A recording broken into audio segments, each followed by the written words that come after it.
K2. It's called the Savage Mountain, and it's earned the name. It's a colossus. It invokes fear in me. Fewer than 200 climbers have made it up the world's second tallest mountain, but over 50 have died trying. For women, only 5 have reached the summit of K2. All 5 are now dead.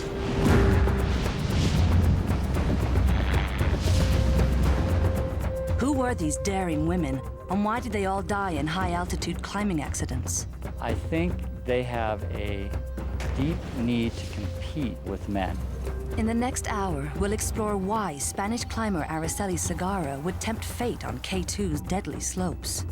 I climb Everest, but K2 it's really different for me. K2 it's more like a challenge, it's more difficult, it's more a dream. And why a woman's presence in this male-dominated sport is filled with controversy. Should a mother risk her life for the summit? Are women physically equal to men? Are female climbers driven to prove themselves by pushing past their limits? For Sagara, the question is simple. Will she summit K2 and survive the Savage Mountain?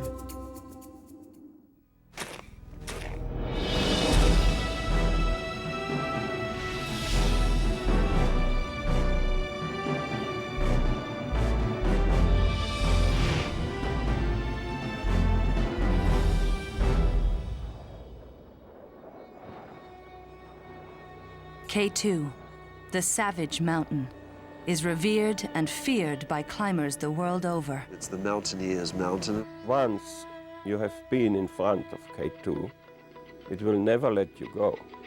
It is arguably the most difficult climb in the world. K2's extreme slopes pose a technical challenge to the most skilled climbers, and its vicious weather is legendary. Storms erupt without warning, scouring the slopes with 100-mile-per-hour winds. At 8,616 meters, over 28,000 feet, K2 stands second only to Everest in height, but it's second to none in difficulty and danger.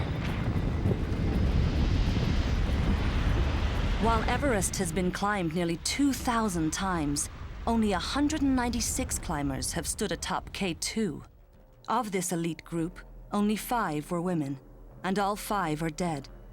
3 died on their descent of K2, and 2 on other 8,000-meter peaks. This grim statistic leads some to say that for women climbers, K2 carries a curse. What kind of woman would want to challenge this legacy to become the 6th woman to scale K2? Meet Araceli Sagara. She's not what you'd expect. Araceli moves with ease between the wildly contrasting worlds of high-altitude climbing and high-fashion modeling. Her summit of the world's highest peak was captured in Everest, the McGillivray Freeman IMAX Theater film, during the mountain's worst tragedy in 1996. Telephone again? This year, her already frenetic life in Barcelona is in overdrive as she scrambles to raise money and enlist sponsors for her expedition to K2. K2 is a very powerful mountain. It's very attractive. It's beautiful. And I would really love to climb it. If she is to become the 6th woman to reach the summit, Araceli and her climbing partner, Hector Ponce de Leon, must be in top physical condition. So I know there's been some women that died. I don't make a distinction between women or men that die on this mountain. For me, they were climbers. Hector Ponce de Leon of Mexico has summited 5 of the world's 14 8,000-meter peaks and guided on many of them, including Everest. He is the strongest climber I ever seen. Hector is a machine, man. Not only are they a team in the mountains, they are also a couple off them. Of course, I do worry about Araceli, but not because I think this mountain has been particularly unfriendly to women, you know, because this mountain has been unfriendly to everyone, man or woman. I will not be able to go to K2 if he is not there, because I really need him to enjoy what I'm doing. It's June 4th, and all the preparations are finally over. Araceli and Hector leave Barcelona. They are well aware of K2's legacy. They've both seen friends die on its perilous slopes. I've been to other 8,000-meter mountains. I'd say none of them compares to K2. K2 has a special meaning too. I mean, it's a mountain where I lost a friend 10 years ago while trying to reach the summit. They're beginning a 12-hour, 4,000-mile journey that will bring them nearly halfway around the world and face-to-face with one of its most dangerous mountains.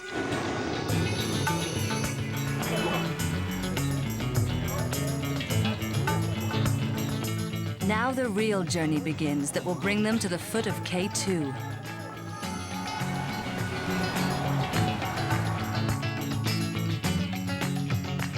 The mountain lies at the far northern end of the Great Himalayan chain, in the heart of the Karakoram Range.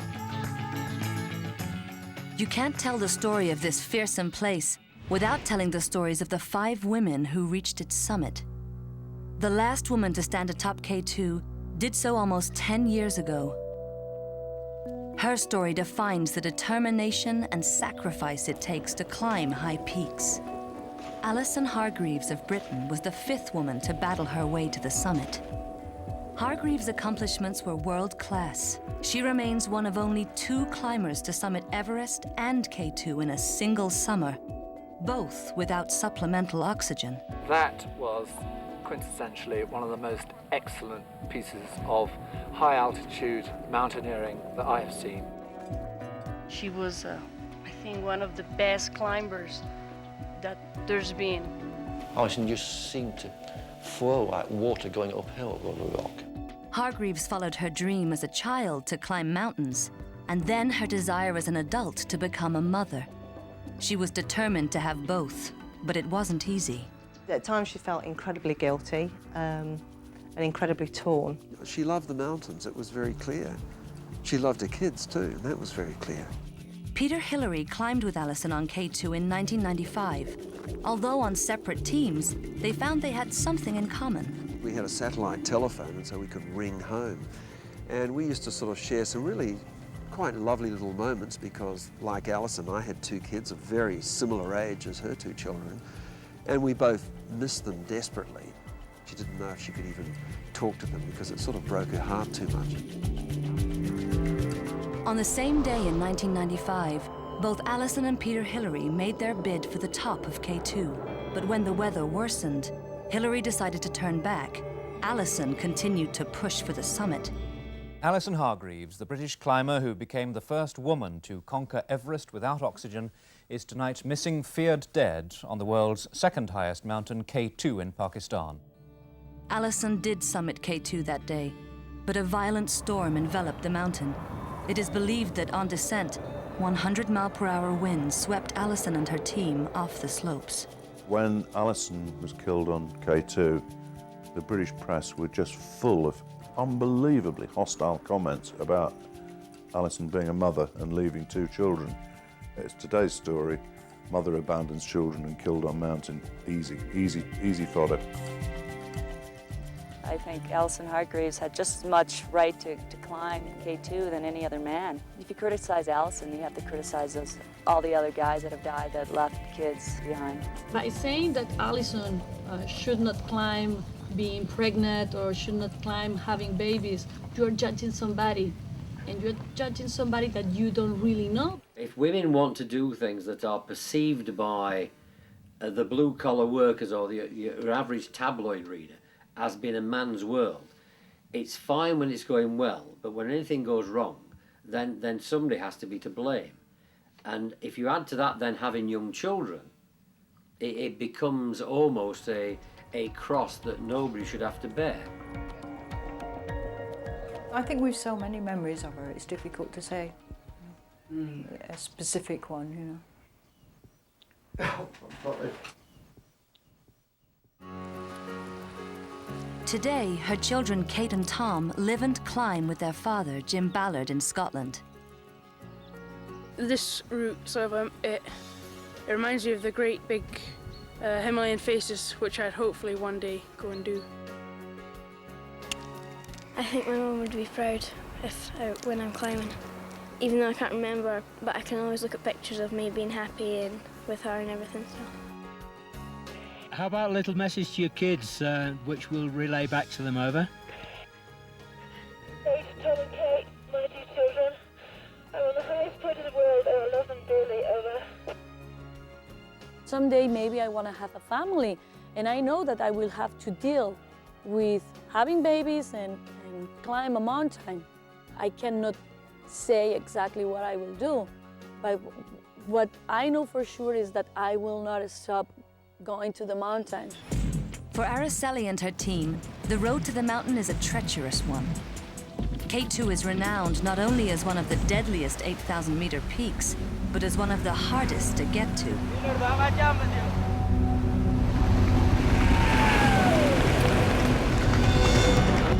The road ends at Ascoli, the last village before the mountains. Here, porters, eager for the scarce work, compete for the job of carrying the team's gear 60 kilometers up the glacier to base camp. It's gonna get nasty.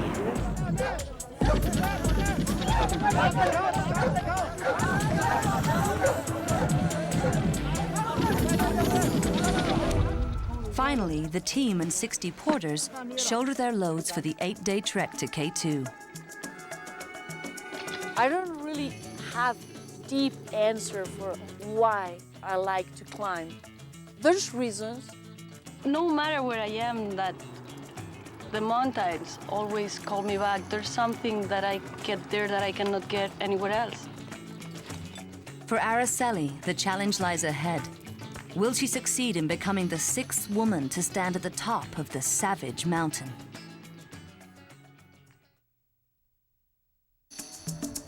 Spanish climber Araceli Sagara is taking on K2, the world's 2nd highest peak. Well, yes, I climb Everest, but K2, it's really different. It's more a challenge, it's more difficult. It's really a dream. Araceli's dream is to rewrite the grim history of K2. Only 5 women have stood at its summit. All 5 died in the mountains. Now K2 lies ahead, 8 days on foot. It's an arduous, breathtaking trek. Araceli is following a trail first blazed by a remarkable woman over 100 years ago. American Fanny Bullock Workman defied Victorian attitudes to become a world explorer. In 1899, on her trek through the vast Karakoram Range, she became the first woman to even get close to K2. It would be over 50 years later, 1954, before the summit was reached by a team of Italian men. And it wouldn't be until 1975 that the first woman climber, Diane Roberts, set foot on the mountain. I never had any ambitions for the summit on that mountain. I wanted to go as high as I could go. I wanted to support the summit team, and I wanted to do the best job that I could of photography, and I did all of those things. Finally, in a single day in 1986, not 1, but 2 women would make history as they aimed for the summit of K2. Both climbed without the aid of supplemental oxygen, a testimony to their strength and toughness. In the lead, Wanda Rutkiewicz of Poland. In the climbing world, Wanda was legend. Wanda Rutkevich was, I think without any doubt, the leading female Himalayan climber, not just of her generation, that hasn't been surpassed yet. Part of her success came from a steel will that refused to give up, even when it meant trekking into K2 with a fractured leg. I remember reading about Wanda Rutkewicz's expedition. Wanda had a broken leg, and she did all this hike with crutches. To this day, Rutkevich remains the most accomplished female alpinist in history, the only woman to summit 8 8,000-meter peaks. Wanda was actually one of my climbing heroes, Himalayan climbing heroes. When Wanda came to K2 20 years ago, no woman has climbed that mountain before. And some way, she really was a pioneer for all of us that wanted to follow her. Finally, at 10:15 on the morning of June 23rd, 1986, Wanda Rutkevich made climbing history to become the first woman to reach the summit of K2. It was sheer ecstasy to be on the summit. K2 has been my mountain of dreams for so many years. Sunrise. One day out from base camp. For the first time, the clouds lift from K2, and Araceli can see her objective. At last, we see it. It was hiding. Well, 2 months in front of this thing. On the same day Wanda summited K2, only 1 hour later, her teammate Liliane Barrard of France became the second woman to stand at the top of the mountain. Liliane had already climbed 2 other 8,000-meter peaks, becoming the first woman to summit the notorious Nanga Parbat. But Liliane was to make her mark on the history of K2 in a more tragic way. The team spent the night just below the summit at 27,000 feet. Early the next morning, with the weather deteriorating, Wanda began her descent. Liliane and her husband Maurice lagged behind. I myself had almost reached camp at 25,000 feet when I couldn't help turning around again to look back at the summit. Way up there, I saw Liliane and Maurice back in the bottleneck. That really made me wonder, why are they proceeding so slowly with all that long descending ahead of them? At this point, I had no way of knowing that this would be the last time I would see my friends. They never returned. Liliane's body was found about a month later, horribly smashed up, right almost at the bottom of the mountain. I'm not thinking about the history, about the people that die, or how dangerous the mountain is. I'm just focused on the next step. At the end of their 8-day, 65-mile trek, Araceli arrives at base camp. Hi. Welcome. Thank you very much. Thank you. At 5,000 meters, 16,500 feet, this hard, barren place is also home to 7 other teams from around the world, including Englishman Henry Todd and American Christine Boschkoff.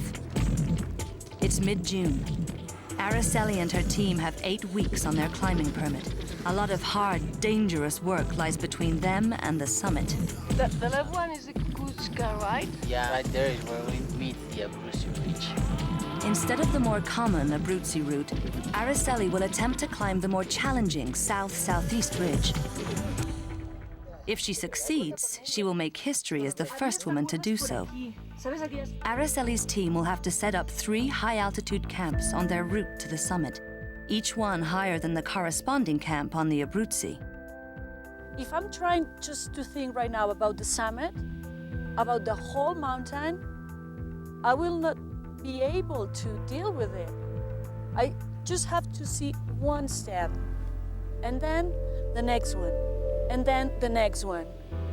Because if I try to see everything all at once, I will think that I'm not able to do it.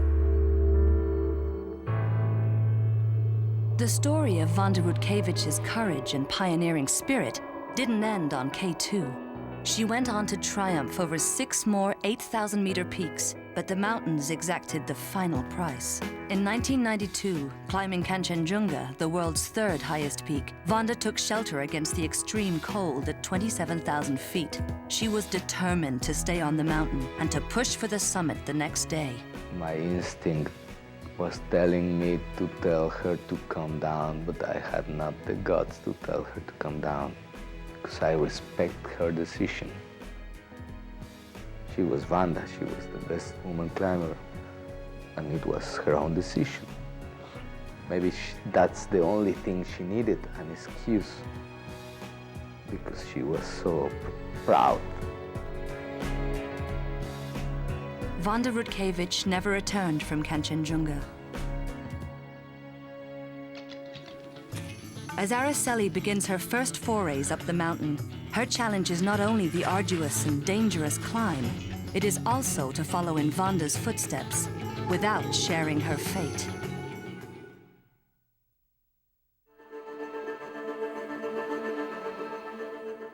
It's late June.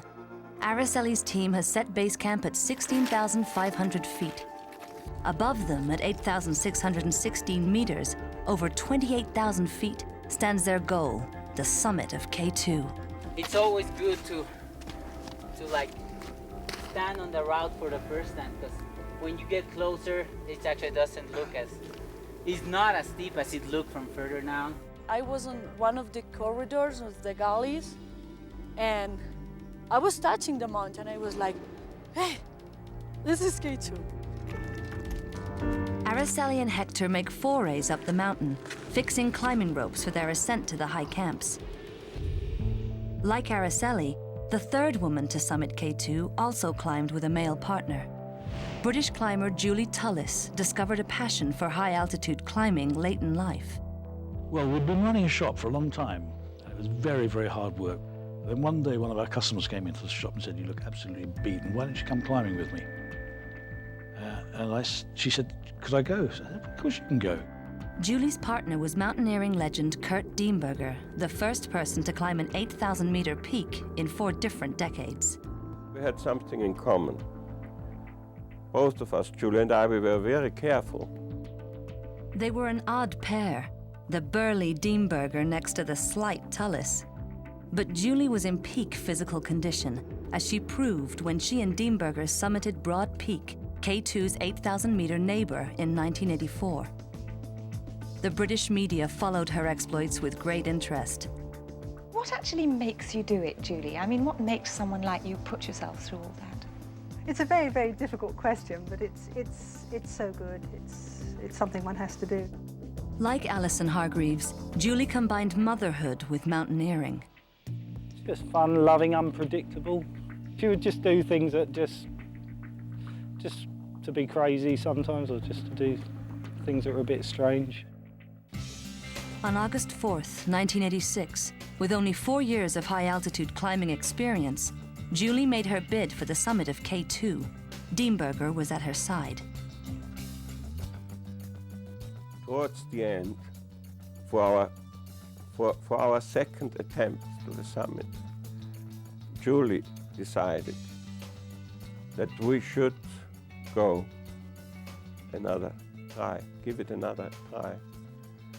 And in this moment, I was very happy that she had decided that. I was not later, when I knew how it all ended. Kurt and Julie made it to the summit. Julie Tullis was now the third woman to stand atop K2. But as they began their descent, Julie fell, dragging Kurt with her. Hurt and exhausted, they struggled down to 26,000 feet, where a ferocious storm trapped them in the death zone for 5 days and nights. On the third night, Julie Tullis was found dead in her tent. 2 days later, Diemberger made it out, alive. For me, Julie and K2 will always be linked together, and whenever I see that mountain, I think of Julie, of course. So. Why, despite going through identical experiences on K2, did Tullis die and Diemberger survive? Some would suggest that men, with their greater strength, have a physiological advantage over women at high altitude. It appears to me from the record that women are not really capable of climbing 8,000-meter peaks without the power of men to support them. Dr. Colin Grissom is an expert on human performance at extreme altitudes. From a physical point of view, the differences between men and women tend to balance each other out. Although there is great individual variation, in general, men have greater raw strength and women have greater muscle endurance. At high altitude, however, there are other factors that tend to balance out the differences between men and women. These other factors arise from the drastic drop in atmospheric pressure at higher elevations. The summit of K2 is nearly as high as the cruising altitude of an airliner. A human being taken from sea level straight to this height would be unconscious in minutes and dead soon after.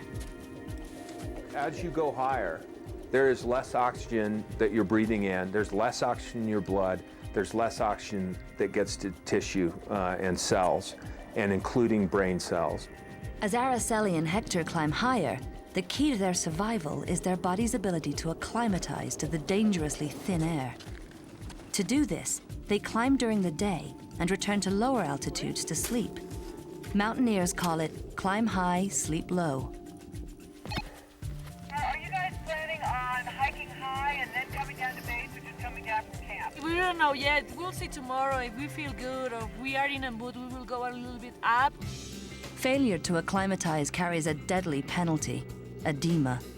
The thin air at altitude induces a buildup of fluid in the climber's lungs and brain. Unless the victim descends immediately, death is usually imminent. Past studies have shown that high-altitude pulmonary edema is more common in men than in women. However, no study has specifically evaluated a reason for this.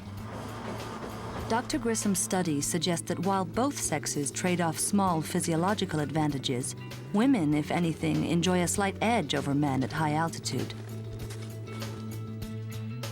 Yet, as the story of Julie Tullis and Kurt Diemberger illustrates, there seems to be a dramatic difference in the survival rates of men and women on K2. Why Julie died and Kurt lived, I think that has more to do with experience. Kurt Diemberger was at that time already a seasoned Himalayan veteran and had spent his whole life in the mountains and knew how to take care of himself. In other words, experience is the main reason he survived and Julie didn't.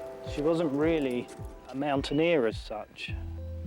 And she went from not very much to a lot in a very short space of time. Well, that's the way it seemed. You gain experience by making mistakes, and the mistakes may kill you before you get the experience. You need to be an experienced mountaineer, and you look at a certain situation, and your intuition is actually an amazing assemblage of all of your experience and skill and everything you've ever known and done. And your capacity to look at something and go, I don't like that, I'm going back. It doesn't look that bad, huh? Just worried that if there's too much sun, we'll be warm up there and... Julie Tullis's achievements place her among a select group of mountaineers. Even as her death raises the question, do some women climbers push themselves beyond their experience level? It's not physical endurance what help you climb a mountain, it's more the mental endurance. And most of the time, that mental endurance, it comes by experience, like being years suffering. I was expecting a worse day, and it's sunny enough. Let's hope it stays like this until we make it to Camp 1. Let's see. Early July, with 5 weeks remaining, Araceli and her team achieved the first triumph in their long campaign. At 21,000 feet, on the edge of a sheer drop to the glacier below, they established their first high camp. Man, I'm dead.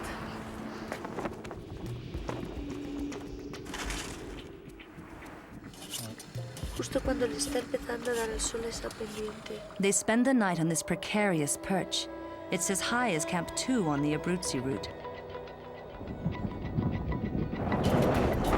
But K2 is notorious for the sudden savage turns of its weather.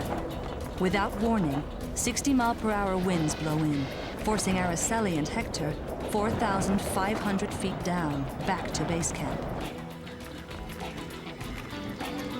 And then, on the south-southeast ridge, tragedy strikes. 6 high-altitude porters are hit by an avalanche. Do you see anybody going up today, Hector? I don't. two big avalanches coming down, but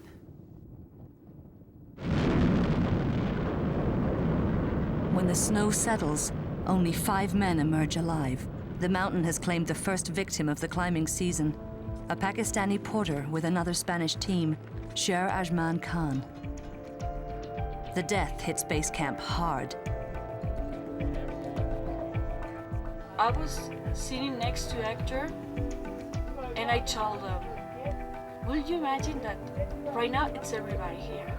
Maybe in a couple of days, somebody will be gone.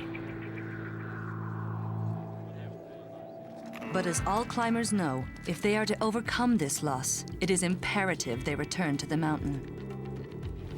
well, I think the most important thing about today is that we actually went and tried to climb, because And we broke there that was this psychological barrier that nobody was able to break and touch for the first time after the accident on the mountain. Indeed, yeah. We could take it. They must set a new approach on their route to skirt the avalanche path. And with the clock ticking off the time left to summit and the constant threat of the ever-changing weather, tensions on the mountain are rising. I don't like this guy. But they don't like that I go ahead of them. So when I crossed him, he was just pushing my ass. I guess they don't like a woman passing them. It's so common nowadays to see this, people walking into base camps as friends and walking out of there as enemies. Even now, almost 30 years after the first woman set a boot on K2, the climbing world continues to be divided about the presence of women on expeditions. Women definitely affect the group dynamics of an expedition. If you have an all-male expedition, you get strong male bonding and brotherly love. And it feels more fun and more safe. I don't know why women disturb men so much, but they do.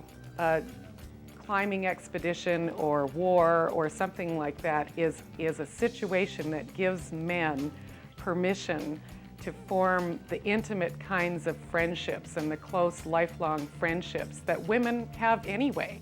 When Diane Roberts joined her husband, Jim Whittaker, on 2 expeditions in the 1970s, she opened the door for women climbers on K2 and paid the price.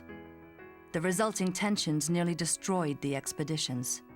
Some of the other guys on the expedition didn't think that I should be there, and Jim would just kind of write it off as jealousy.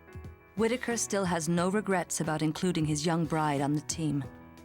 I had second thoughts about having brought the guys that were objecting, but it was too late then to send them back home, so we just had to live with it.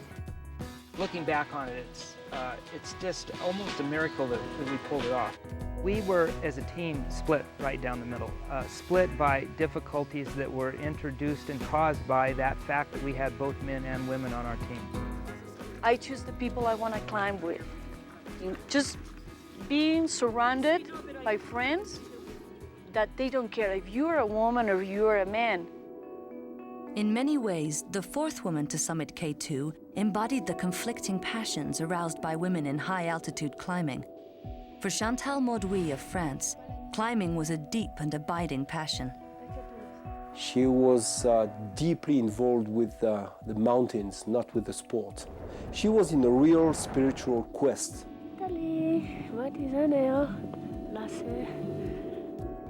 For her, it was more than climbing, and for us, it was more than climbing. It was a window to another form of life. You see, so happy. Chantal did what very few climbers ever have, summit K2 first before any other 8,000-meter peak.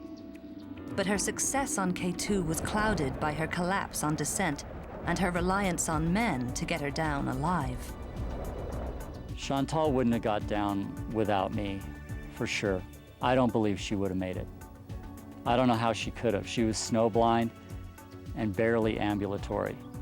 she would have had to crawl down the mountain snowblind. To this day, the men who climbed with Chantal have contrasting memories of the woman and the climber. She knew what she was doing. She was technically accurate. She was a mountain climber. I climbed with Chantal because I was in love with Chantal, not because I thought she was safe. Yet Chantal's accomplishments are undeniable. After K2, she went on to summit 5 of the 8,000-meter peaks, one of only 4 women ever to do so. She also maintained a strict climbing ethic, never using supplemental oxygen. Because she knew that if she had breathed oxygen once, there'll be always someone jealous to reproach that. She would have been the end of her career. There were so many people waiting for that. For Chantal, the end came in 1998, 6 years after she climbed K2. On Dhaulagiri in Nepal, at 21,000 feet, an avalanche engulfed Camp 2, killing Chantal and her partner.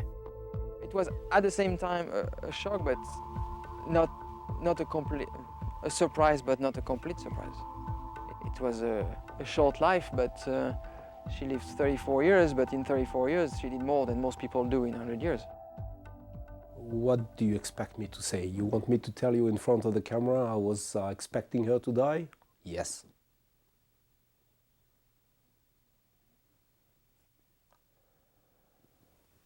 Yeah. She couldn't really draw a line between her life and something more. She was looking for something more, and she probably didn't know where to stop. With Chantal's death, K2's legacy had been sealed. Every woman who had summited the mountain was now dead. As Araceli pushes past Camp 1 on the way to her next high camp, she will need all her experience and endurance to challenge this legacy.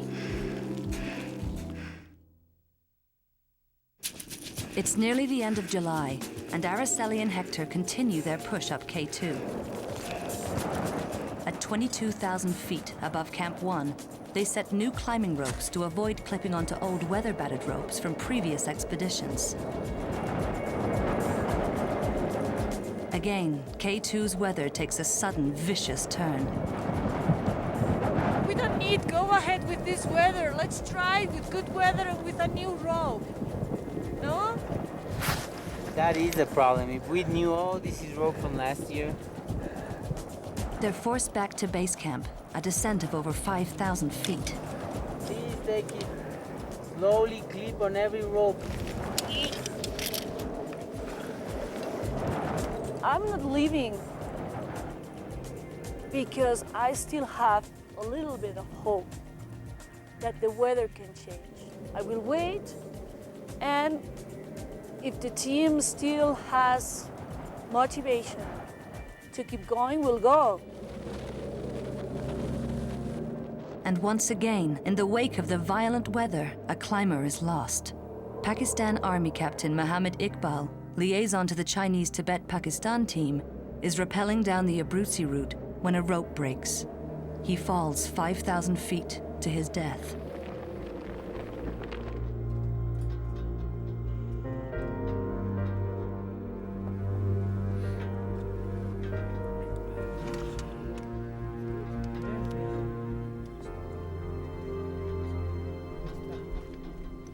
I'm not going to say that I don't care if I die. Of course I care. I'm more worried for the family, for the friends that will feel sorry or will be sad at home more than for me. For many at base camp, this is the final blow. For them, the climbing season is over. Araceli's friend and teammate Armando de Toli is among them. This is, I come here for enjoy, to know the place, to know K2, but I don't want to take any risk. I have people who love me in my house.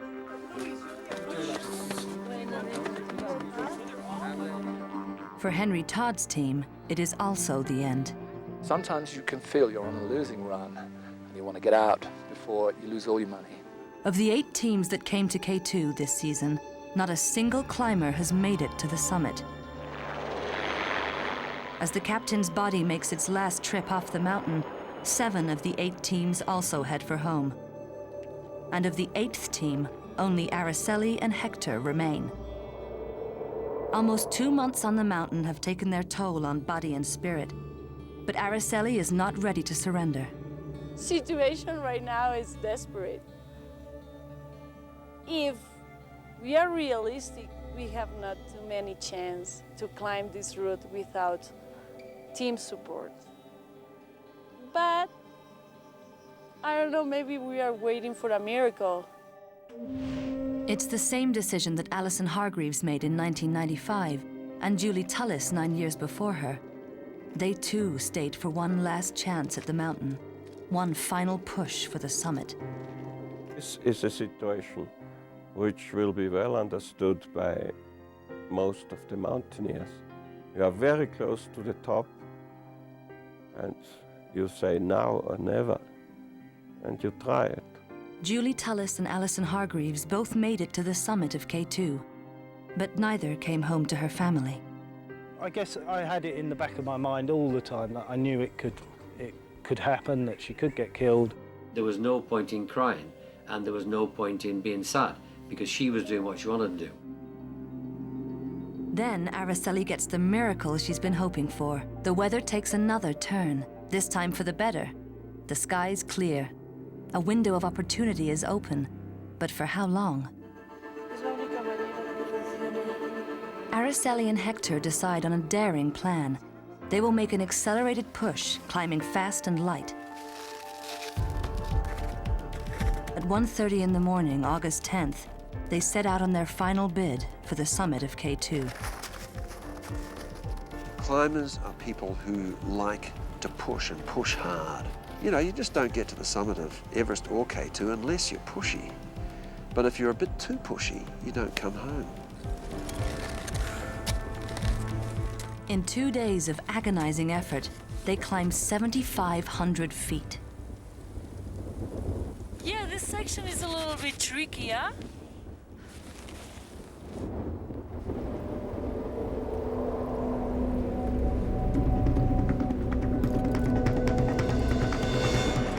Finally, on August 11th, they reach the spot they've chosen for Camp 2. They're at nearly 24,000 feet.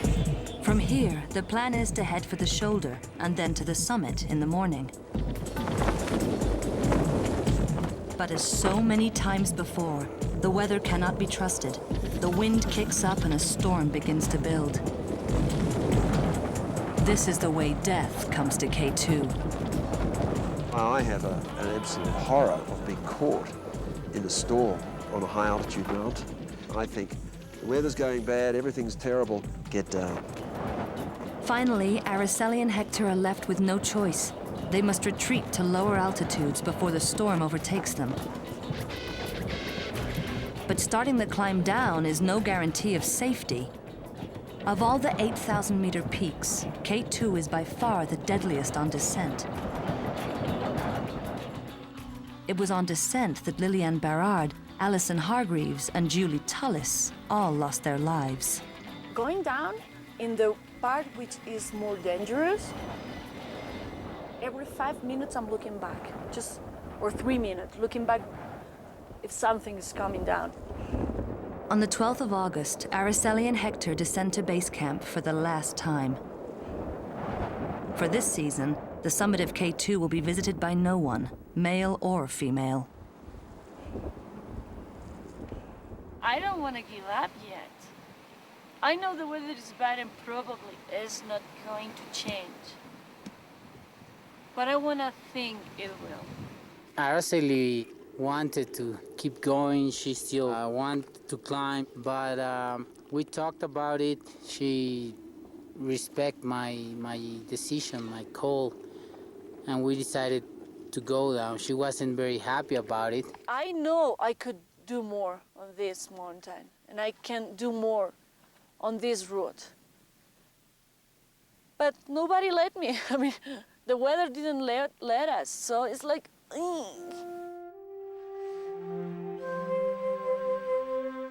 The expedition is over. But one final ritual remains before Araceli and Hector can leave K2. In 1997, a team of Japanese climbers lost their lives in a gigantic avalanche. This year, their remains were finally found. 2 surviving members of their expedition have journeyed from Japan for a cremation ceremony. For Araceli, it is another reminder of the fine line between life and death on K2. That's such a beautiful place to die. We are going to die. We cannot avoid that. But it is also a reminder of the 5 women in whose footsteps she follows. Alison Hargreaves, Wanda Rutkevich, Liliane Barrard, Julie Tullis, Chantal Mauduit. They all paid the ultimate price, but it is a price every mountaineer understands. You never feel truly alive until you are close to that edge of death. And the closer you get to that edge, the more alive you feel. For Araceli, these 5 brave women inspire her to keep reaching higher, while also teaching her what it takes to live to climb another day. Every time I'm going to a mountain, I try to find out why I'm coming here.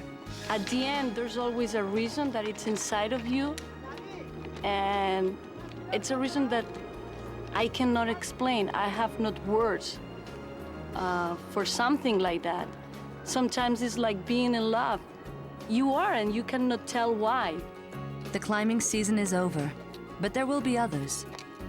And for Araceli Sagara and women climbers like her, there will be other chances to meet the challenge of K2 and to someday rewrite its deadly history.